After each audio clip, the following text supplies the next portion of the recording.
Now, the purpose of this is, obviously this is I remember getting something once from The Age where they sent me 10 questions. Yeah. I typed it up and I sent it back and it got printed up. So it's that thing of if this were to be read in the print media, that you're sort of thinking about how you answer that from a reading point of view. So then the point of this is, if you're doing an interview on screen, you answer things differently. You don't say, music industry training, tech production, music from a course designed to teach. You don't speak like that. So it's a completely different way of being interviewed. So it's that whole thing of practicing being interviewed in whatever sense you're going to be, whether it's print media or whatever. And so obviously your wording will be different. What was I going to say there? Oh, and the other thing we might do is, if some of these cut nicely together, we'll actually get people to have a look at them. And if you agree that it's okay, to give us permission to use it as promotional stuff, just so that people can say, yeah, look, I think this would be better about it, or we can do that, and we can actually say this is what student feedback has been like. Okay.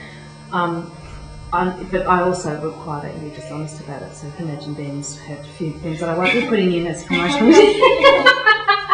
But he gave really good feedback though about what could be better, you know, so that's the stuff we really value.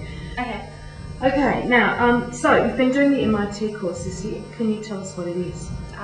Basically, we come together and learn how to use like PA systems and like pretty much everything that involves the music industry, like promoting yourself, producing yourself, learning how to play if you're not too sure, like getting to know your instrument better.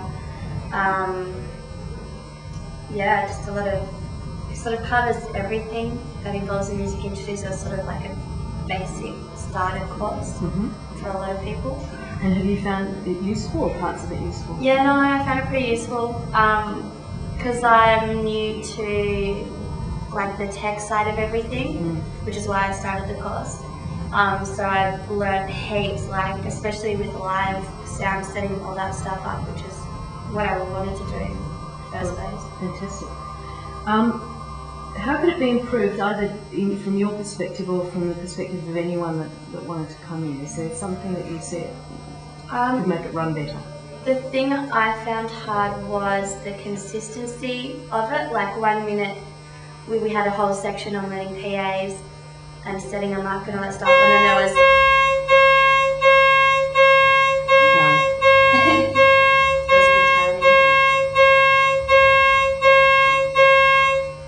Thank you.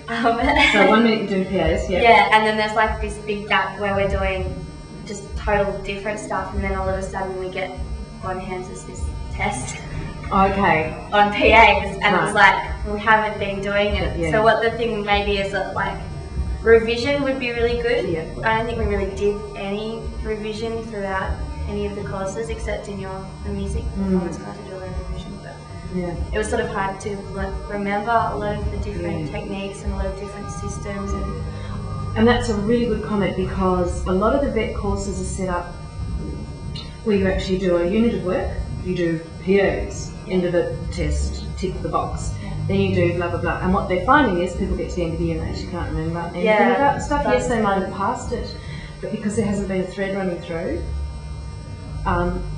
they've not held on to it. And music doesn't work like that. I mean, I understand. I don't think many things really can work like that because of the way our brains work. But it's a very interesting certificate in that that's how that VET certificate's run. It's tick the box.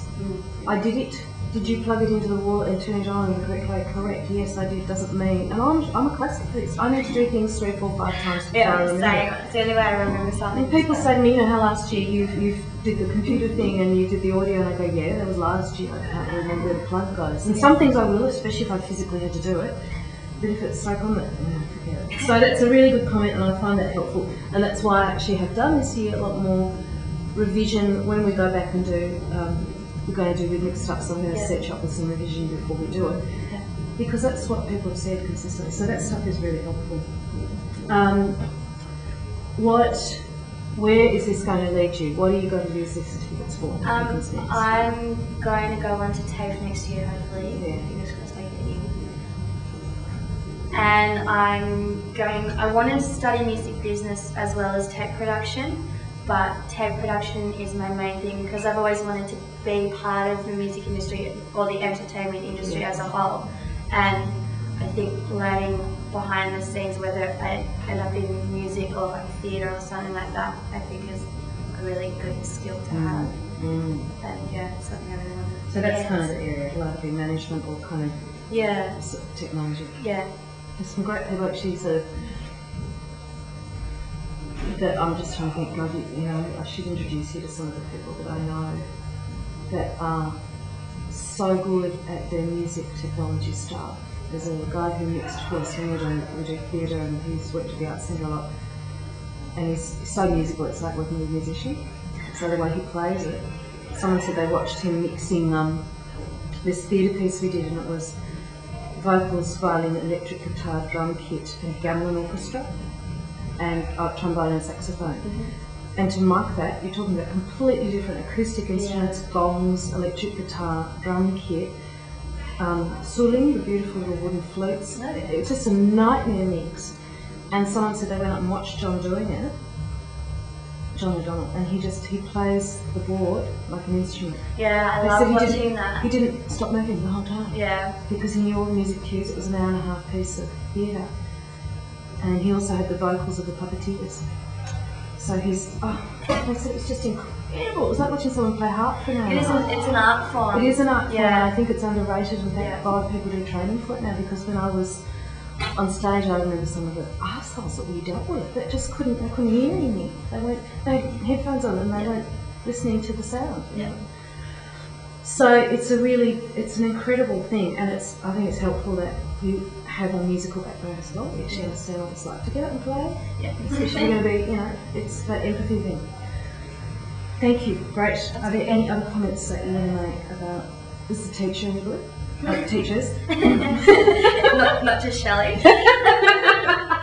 Everyone's been really good actually. I found I think with Peter it was a bit hard to learn from, because he was sort of more, this is how I do things and this is all about me. Yeah. And it was sort of like, okay, but you're trying to teach us and we want to learn something too, something different. But no, you were good, Shelley.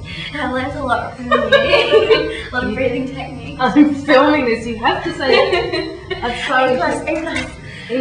so interesting, everyone's different teaching styles and stuff. Yeah, but that's what I like, because I did the short course at RMIT, and I had Paul Thomas as my teacher, and he said that was the first time he taught that class. It was the first year teaching at RMIT. And he has just tons of musical background, and it was really interesting learning from him, because he's not really, like, he's really good technical minded, but he's more about, this is what a guitar sounds like and this is how it works and stuff like that. So it's more the music side brought into tech, instead of tech brought into music. So that was cool. So Bon's like technical into music, and Paul is music into tech. Fantastic. So it's cool learning from different people, and Martin as well. Absolutely.